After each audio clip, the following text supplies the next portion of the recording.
Hello everyone. Today I will discuss my topic is definition of psychology and the scopes and methods of the psychology in nursing. ठीक है. So आज हम थोड़ा सा मतलब psychology के बारे में मतलब स्टडी करेंगे. ठीक है. So firstly इसका जो ग्रीक वर्ड होता है psychology का psyche and logos. Psyche means होता है soul and logo means knowledge और स्टडी. ठीक है. सो सिंपली मतलब क्या होता है साइकोलॉजी क्या होता है study of the soul and जैसे मतलब कि इसमें क्या होता है कि हम लोग स्टडी करते हैं माइंड और बिहेवियर का. ठीक है. Of the person. It is the psychology क्या सिंपल वे है psychology is the study of the mind and the behaviours of the persons. ठीक है.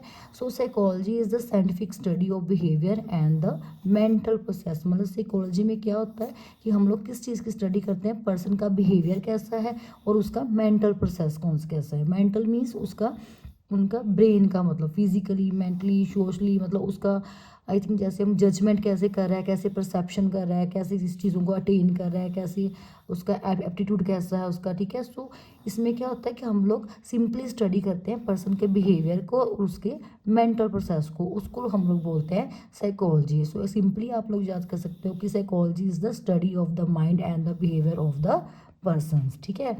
सो नेक्स्ट है आपका methods of the psychology in nursing. ठीक है. अब हम पढ़ेंगे कि कौन कौन से मेथड्स होते हैं जिससे हम लोग पर्सन की जो स्टडी कर सकते हैं उसके बिहेवियर को उसके माइंड को. सो फर्स्ट मेथड होता है हमारा इंट्रोस्पेक्शन और सेल्फ ऑब्जर्वेशन मेथड. ठीक है. सो इंट्रोस्पेक्शन का मीन्स क्या होता है कि अपने आप अपने अंदर झाँक देखना. Introspection means to look the within मतलब अपने अंदर झाँकना हम लोग कहाँ पे स्टैंड करते हैं. लाइक जैसे self observation method. Self observation मतलब कि अपने आप को ऑब्जर्व करना कि हमारे में कौन कौन सी ऐसी क्वालिटीज़ है. ठीक है. जो हमारे बिहेवियर को अफेक्ट करती है. लाइक जैसे the individual himself observe his internal activities and processes whether and wherever he likes to do so. ठीक है. सो मतलब कि पर्सन के अपने आप को पर्सन ऑब्जर्व करता है कि मेरे में कौन कौन सी ऐसी इंटरनल जो क्वालिटीज़ है कौन कौन सी एक्टिविटीज़ है जो मैं अपनी लाइफ में कंटिन्यू कर सकता हूँ. ठीक है. सो सिंपल सा मतलब बात है कि फर्स्ट मेथड है सेल्फ ऑब्जर्वेशन मेथड मतलब अपने आप को पर्सन अपने आप की स्टडी करता है आपके बिहेवियर की. फॉर एग्जाम्पल लाइक जैसे a patient after an operation may be asked to report how he feel. The patient will try to look within and recall what happens and how he is feeling now. ठीक है. सो इसमें उन्होंने क्या बोला कि कोई patient है. ठीक है. जब उसका ऑपरेशन हो जाता है उसके बाद वो अपने आप के बारे में फील करता है. ठीक है. मतलब ऑपरेशन होने से पहले उसको कैसे फील होता था देन आफ्टर डैट ऑपरेशन के बाद उसको कैसा फील हो रहा है कौन कौन से ऐसे सिम्टम्स हैं जो उसको मतलब कि रिकवर लग रहे हैं अपने आप में मतलब उसको कैसी फीलिंग्स आ रही हैं वो सारी बात को पर्सन क्या करता है रिकॉल करता है मतलब अपने आप को ऑब्जर्व करता है कि पहले मेरी कंडीशन कैसी थी देन आफ्टर प्रोसीजर मेरी कंडीशन जो है वो कैसी है. सो उसमें क्या होता है सेल्फ ऑब्जर्वेशन मेथड मतलब अपने आप को खुद ऑब्जर्व करना. सेकंड मेथड हमारा आ जाता है द ऑब्जर्वेशन मेथड और सिस्टमेटिक ऑब्जर्वेशन. इसको हम ऑब्जर्वेशन मेथड भी बोलते हैं और सिस्टमेटिक ऑब्जर्वेशन भी बोलते हैं. Systematic means step by step. ठीक है. सो अब सेकंड मेथड है ऑब्जर्वेशन मतलब ऑब्जर्वेशन में क्या होता है it consist of collection of data by mean of observing the behaviour by somebody other that the person. For example when a nurse is asked to make an observation report on the patient with the undiagnosed illness, she report her observations such as the patient temperature, pulse, color, facial expression, restless. ठीक है. सो observation method क्या होता है कि जिसमें हम लोग किसी भी क्लिनिकल मेडिकल मतलब फील्ड में जब हम लोग क्या करते हैं दूसरे पर्सन को देख के ऑब्जर्व कर रहे होते हैं. ठीक है. लाइक कि हम जैसे पेशेंट्स होते हैं हमारे पास. ठीक है. फॉर एग्जांपल जैसे आप लोग जॉब कर रहे हैं. ठीक है. वहाँ पे डेली के कोई ना कोई पेशेंट्स डिफरेंट पेशेंट्स आते हैं. ठीक है. सो उनको देख के जो नर्सिस अपने जो रिपोर्ट्स होती हैं उसको मेनटेन करती हैं. कैसे मेनटेन करती हैं पेशेंट को ऑब्जर्व करके कि उसका आज उसके वाइटल्स कैसे हैं. ठीक है. उसका टेम्परेचर कितना है पल्स कैसे है उसका कलर फेस एक्सप्रेशन मतलब कैसा पर्सन फील कर रहा है. ठीक है. रेस्टलेस नहीं फील कर रहा क्या एक्टिव फील कर रहा है. ठीक है. मतलब ऑब्जर्वेशन मेथड में होता है कि हम लोग दूसरे पर्सन को देख के ऑब्जर्व करते हैं डेली लाइफ में. जैसे for example the study in behaviour of the children's and the animals, ठीक है, कि जो मतलब हम लोग किसी पर्सन को देख के ऑब्जर्व कर रहे होते हैं, उसको ऑब्जर्व करते हैं कि पर्सन का कैसा बिहेवियर है, ठीक है। सो उसको हम लोग बोलते हैं ऑब्जर्वेशन मेथड, ठीक है। मतलब किसी पर्सन को देख के उसको ऑब्जर्व करना, उसकी मतलब कि उसकी स्टडी करना कि पर्सन का बिहेवियर कैसा है, उसका माइंड कैसा है, ठीक है। नेक्स्ट आ जाता है हमारा एक्सपेरिमेंटल मेथड। अब एक्सपेरिमेंटल मेथड में क्या होता है, in this method made popular by the psychologist study under control the conditions, ठीक है। सो इसमें दो चीज़ें होती है, एक होते हैं वेरिएबल्स होते हैं, एक होता है इंडिपेंडेंट वेरिएबल, एक होता है इंडिपेंडेंट वेरिएबल्स, ठीक है। सो मतलब कौन कौन सी ऐसी चीज़ें हैं जो इस चीज़ को अफेक्ट कर रही होती है एक्सपेरिमेंटल मेथड में, लग जैसे कि कुछ भी काम करने से पहले हम उस चीज़ को एक्सपेरिमेंट करके देखते हैं, ठीक है। सो उसमें कुछ ऐसे मतलब फैक्टर्स होते हैं, कुछ कुछ जैसे स्टेप्स को हम लोग फॉलो करके एक्सपेरिमेंटल स्टडी करते हैं। लाइक जैसे फर्स्टली आ गया आइडेंटिफाई अ प्रॉब्लम, देन आ जाता है formulation of the hypothesis, distinction between the independent and dependent variable, arrange the environment and collection of data, analysis of the data, then last one is the testing of the hypothesis, ठीक है। सो experimental method में क्या होता है कि किसी चीज़ को हम लोग एक्सपेरिमेंट करके देख रहे हैं। फॉर एग्जाम्पल जैसे study the effect of noise, ठीक है, कि स्टडी कर रहे हैं कि क्या नॉइज़ जो है वो एक्सटर्नल फैक्टर है, ठीक है, वो क्या इफेक्ट कर रहा है उस चीज़ को, स्टडी को regarding. Then effect of drug on the sleeps, ठीक है, अगर पेशेंट कोई ड्रग्स ले रहा है तो उसकी वजह से उसकी स्लीप में उसको क्या क्या मतलब कि रुकावटें आ रही हैं और कैसा कैसा इफेक्ट पड़ रहा है उस चीज़ का, मतलब उस चीज़ को हम लोग एक्सपेरिमेंट करके देखते हैं, ठीक है। सो एक्सपेरिमेंट करने से पहले हमें कुछ पॉइंट्स को पता करना चाहिए, ठीक है। पॉइंट्स में क्या होता है कि सबसे पहले हमें करना आइडेंटिफाई द प्रॉब्लम, कि कौन सी प्रॉब्लम है, अगर अगर कोई मतलब कि नॉइज़ आ रही है, क्यों प्रॉब्लम मुझे क्रिएट हो रही है, तो फिर हमने हाइपोथेसिस फॉर्मुलेट करके देखना, फिर हम देखना कि कौन से इंडिपेंडेंट वेरिएबल है जो डिपेंडेंट वेरिएबल को अफेक्ट कर रहे हैं, ठीक है। फिर हमने इन्वायरमेंट देखना है कि वहाँ का इन्वायरमेंटल कैसा है, फिर जो हमने डाटा सारा कलेक्ट किया उसको एनालाइज करके देखना, और लास्ट में हमने उसको रिजल्ट को फाइंड करना। मतलब एक्सपेरिमेंटल होता है कोई काम हमने करके उसको परफॉर्म करके फिर पर्सन की स्टडी करना, तो वो हम एक्सपेरिमेंट हम लोग कैसे करेंगे, स्टेप बाय स्टेप, मतलब एक स्टेप लिया, फिर दूसरा स्टेप, फिर तीसरा स्टेप लिया। नेक्स्ट आ जाता है हमारा, आ जाता है सर्वे मेथड। अब सर्वे मेथड में क्या होता है, सर्वे मेथड में होता है कि हम लोग जो है कि सर्वे करते हैं, ठीक है। सर्वे करने से पहले हम लोग कुछ मतलब कि जैसे क्वेश्चनिंग वगैरह करते हैं।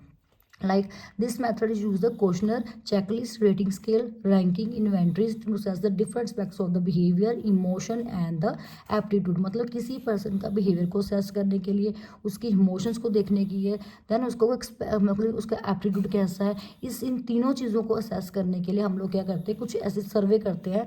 सर्वे में क्या होता है, हम लोग वहाँ पे जाके विजिट करते हैं, किसी के घर पे घर मतलब हाउस टू हाउस जाते हैं, विजिट करते हैं और सर्वे करके उन सब पर्सन से क्वेश्चनिंग करते हैं, क्वेश्चनिंग करके उनका बिहेवियर असेस करते हैं, उनके मतलब उनके पॉइंट्स ऑफ व्यूज़ लेते हैं कि पर्सन के ओपिनियंस कैसे हैं, वो क्या सोच रहे हैं उस चीज़ के बारे में, ठीक है। सो उससे क्या होता है कि अब इजीली हम जो लार्ज नंबर ऑफ पीपल्स होते हैं उनका जो डाटा वगैरह हम सर्वे करके उसको कलेक्ट कर लेते हैं, ठीक है। सो उससे उसको बोलते हैं हम लोग सर्वे मेथड, मतलब हाउस टू हाउस जाके सर्वे करना और लोगों को पूछताछ करनी। नेक्स्ट आ जाता है हमारा टेस्ट मेथड।